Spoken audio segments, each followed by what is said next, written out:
Hello. First tonight, a tricky drive home in the rush hour and the promise of things getting worse in the morning.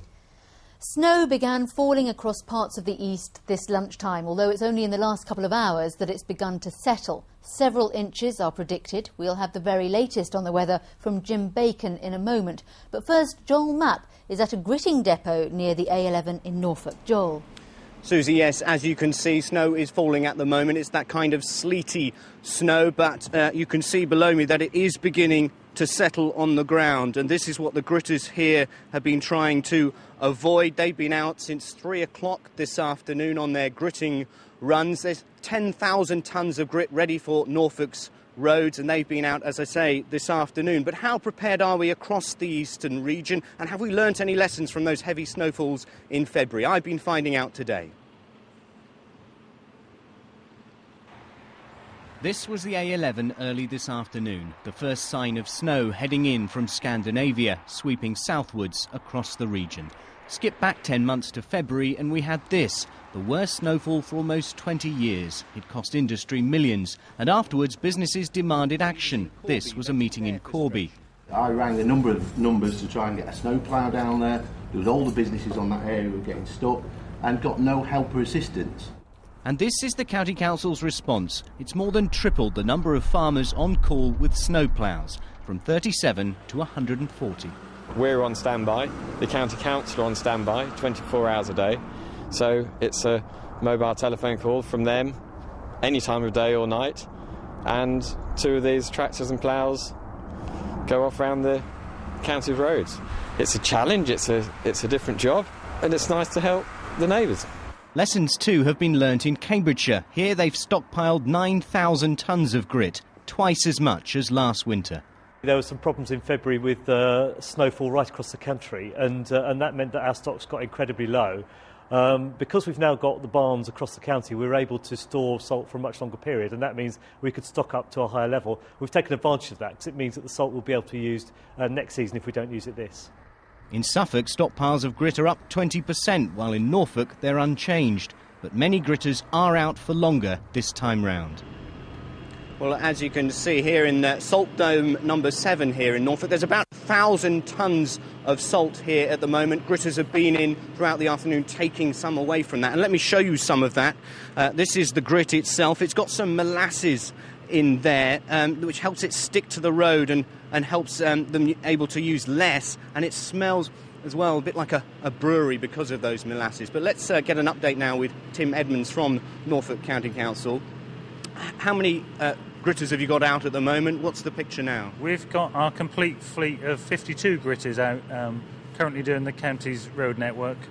And what's the picture out there? What are they reporting back? The picture at the moment is fairly good. The weather forecast that we received at lunchtime is proving to be fairly accurate. We've had a number of snow and sleet showers coming through the county throughout the course of the afternoon. They're beginning to become harder, and your listeners will probably see later on this evening the snow become much harder, and we're expecting quite significant snowfalls during the course of the night. Now, nationally in February we saw big shortages of salt. Is that going to happen again? I can't say what's going to happen nationally. We certainly don't expect any shortages here in Norfolk. We've got a long-term PFI, private finance initiative contract with the salt suppliers, and that meant that last year Norfolk's supplies didn't get very low at all. Tim Edmonds, thank you very much. I'll let you get back to it. Now, we've got some pictures to show you now, which were taken just a short time ago in Luton, of rush hour in Luton. You can see the snow falling there as it sweeps down from Scandinavia southwards, and it's more snow flurries at that time, less consistent, which is what we're expecting later tonight and tomorrow morning. But what is the picture across the east tonight? Well, if we're talking about accidents, there's been one on the A11, a jackknife lorry there. That closed the A11 southbound at Wymondham for some time. What about our airports? I've been told just in the last few minutes that Norwich flights out of Norwich have been suspended, and flights at Luton are normal at the moment, but passengers there are being asked to check the website. That'll be updated throughout the night. Stansted, a very similar picture. Please check those websites and get updates. school closures. We only had one confirmed at the moment, but the message is to check your BBC local radio station in the morning. It's the last day of school term tomorrow, so there may well be closures of schools there if there's more heavy snowfall. And high winds, we've reports of force 8 winds on the North Norfolk coast, and that container shipments movements at the Port of Felixstowe have been suspended there as well. I will say that every run here costs £37,000 in total, each gritter going out on the road. So this is very serious stuff indeed to keep our industry in the east here and individuals moving. Joel, thank you very much. For all the latest information on the traffic and travel situation where you live, tune in to your local BBC radio station tomorrow morning. And we'd love your snow photos. You can email them to this address, bbc.co.uk/lookeast. So we've seen what's happening now, and as Joel said, it came from Scandinavia, but what will happen this evening? Here's Jim. Thanks, Stuart. Well, it is a blast from the northeast, from Scandinavia. It warms up a little bit as it comes across the North Sea, but it's brought a number of snow showers, mostly of rain or sleet for a lot of us during today. But now the temperatures are falling.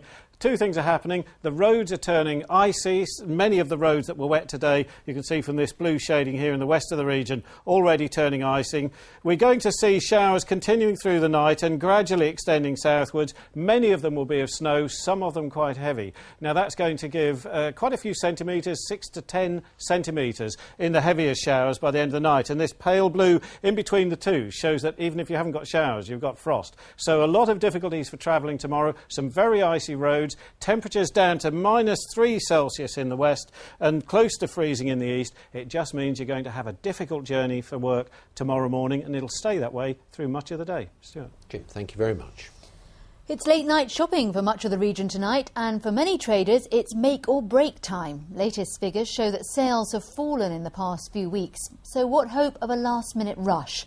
Let's go live to Kevin Birch, who's in Bury St Edmunds.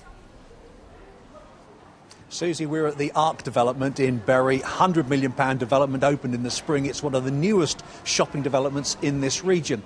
And traders here, as elsewhere, will be looking at these figures, which were released today by the Office for National Statistics. They show that for the first time in 6 months there's been a fall in retail sales. It's the department stores which have taken a battering, a record drop there, and things like clothing and footwear are well down. Oddly enough, the analysts had been expecting a slight rise. Well, today our reporters have been out on the streets of Lowestoft and Peterborough to ask shoppers one very simple question. How much money are you spending this year on Christmas presents compared to last year? Nothing. I've actually gone down. Yeah, can't afford it. It's, recession, isn't it? This year compared to last year, a lot more. So, yeah. Why is that then? If you've got more money to spend, or are things more expensive? Because there's more shops, I think. More deals, more...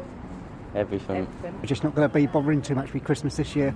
We just find that everything in the shops is quite expensive. I think a little bit more, actually. Yeah. I've got 2 daughters. I'm giving them £100 each towards a camera and a computer. My kids are getting older. They want more expensive stuff and can't afford it. And the money that you're spending, are you paying in cash or are you putting it all on credit cards? No cash. I don't do credit cards. It's bad news.